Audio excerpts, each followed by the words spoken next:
Si vous êtes curieux d'en apprendre davantage sur l'islam, de découvrir les bienfaits de cette magnifique religion ou d'explorer des discussions interreligieuses enrichissantes, vous êtes au bon endroit. Abonnez-vous à la chaîne pour ne manquer aucune de nos vidéos inspirantes et éducatives. Oui mon cher frère, comment allez-vous? Je suis sûr que vous êtes assez fatigué. J'ai une question très simple. Vous savez, le sikhisme, la pierre de fondation ou Amritsar, Sir Guru Mandir a eu la chance d'avoir un musulman du nom de Miyamir pour poser la première pierre. Pourquoi, au contraire, vous dites qu'un non-musulman ne peut pas aller à la maison de Dieu? Quels sont vos commentaires à ce sujet? Frère, vous m'avez demandé comment j'allais. Je vais bien, alhamdulillah. Suis-je fatigué? Non, je ne me lasse jamais de répondre aux questions des non-musulmans. Vous êtes très gentil. J'ai mon vol demain à 11 heures du matin. Pour moi, pas de problème. J'adore ça. Plus vous posez de questions, plus j'ai d'énergie. Donc, vous posez la question. Un musulman a posé les fondations d'Amritsar, alors pourquoi les non-musulmans ne peuvent-ils pas aller à la Mecque? Je vais répondre. Peut-être que l'endroit où Amritsar a été fondé n'est pas une zone sanctuaire, ni une zone de cantonnement. Mais la Mecque et Médine, elles, le sont. Vous pouvez visiter n'importe quelle autre mosquée. Si vous voulez aller à la mosquée de Dubaï, je vous y emmènerai, frère. Je comprends cela, mais ces lieux ne sont-ils pas aussi sacrés que Médine? Non, frère. Ces deux lieux, la Mecque et Médine, sont des zones de cantonnement. Vous avez besoin d'un visa spécial pour y entrer. Ce visa, c'est de croire en ces mots. La ilaha illallah, Muhammadur Rasulallah. Si vous ne les croyez pas sincèrement, vous ne pouvez pas obtenir ce visa spirituel. Si je récite ces versets, puis-je y aller? Oui, si vous les récitez sincèrement et que vous y croyez, alors personne ne pourra vous en empêcher. J'ai déjà entendu ces paroles et les ai répétées avec d'autres. Mais y croyez-vous vraiment? C'est un fait. Croyez-vous qu'il y a un seul Dieu et que le prophète Mohammed est son messager? Sans aucun doute, oui. Alors vous êtes musulman, frère. Masha'Allah. Félicitations. Voulez-vous répéter ces paroles en arabe? Bien sûr, cela ne me dérange pas.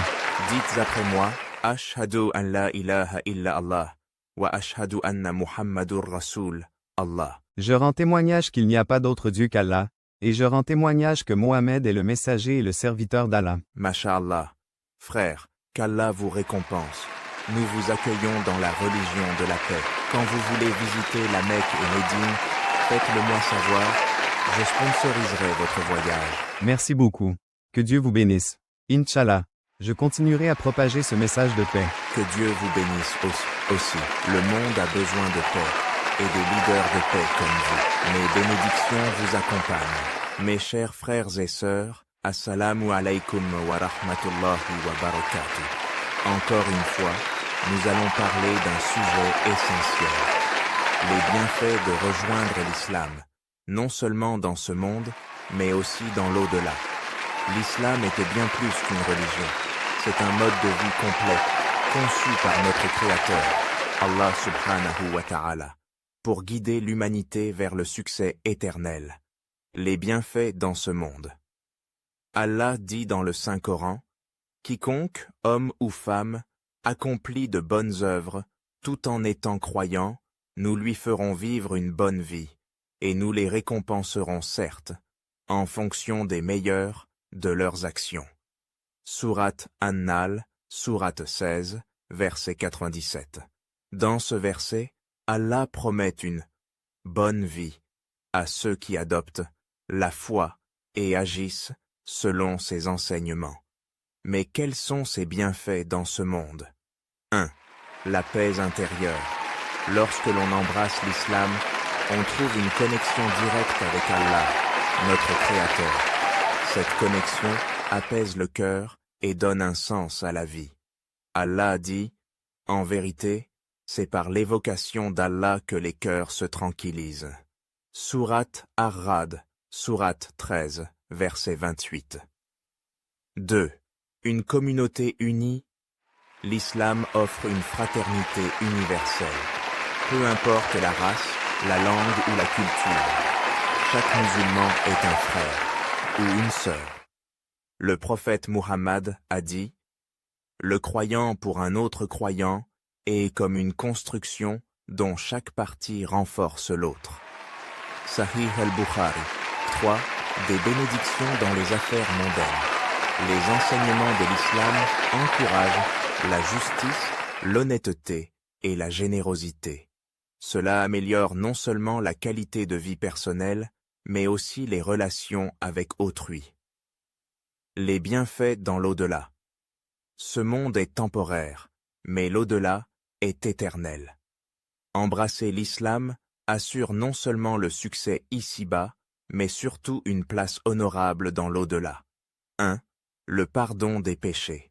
Lorsque quelqu'un embrasse l'islam, tous ses péchés passés sont effacés. Le prophète a dit « L'islam efface tout ce qui a précédé ». Sahih Muslim 121. Imaginez un nouveau départ, un livre blanc, où chaque bonne action sera multipliée. 2. Le paradis éternel. Allah dit dans le Saint-Coran « Quant à ceux qui auront cru et accompli de bonnes œuvres, ce sont eux qui seront les gens du paradis. Ils y demeureront éternellement. » Sourate al-Baqarah, sourate 2, verset 82. Le paradis est une récompense inimaginable.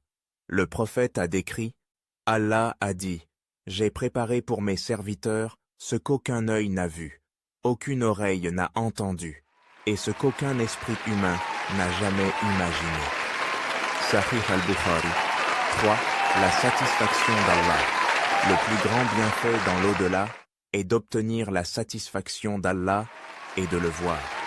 Allah dit, leur Seigneur leur annonce de sa part miséricorde et agrément, et des jardins où il y aura pour eux un délice permanent.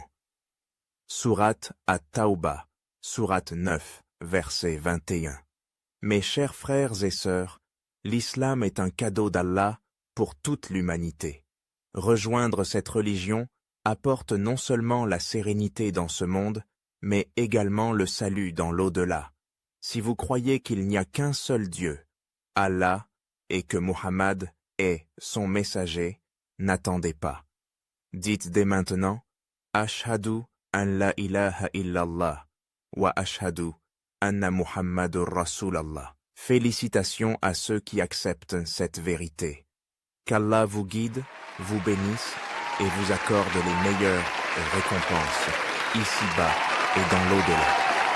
Qu'Allah fasse de nous des ambassadeurs de sa religion, des porteurs de lumière et de paix pour ce monde.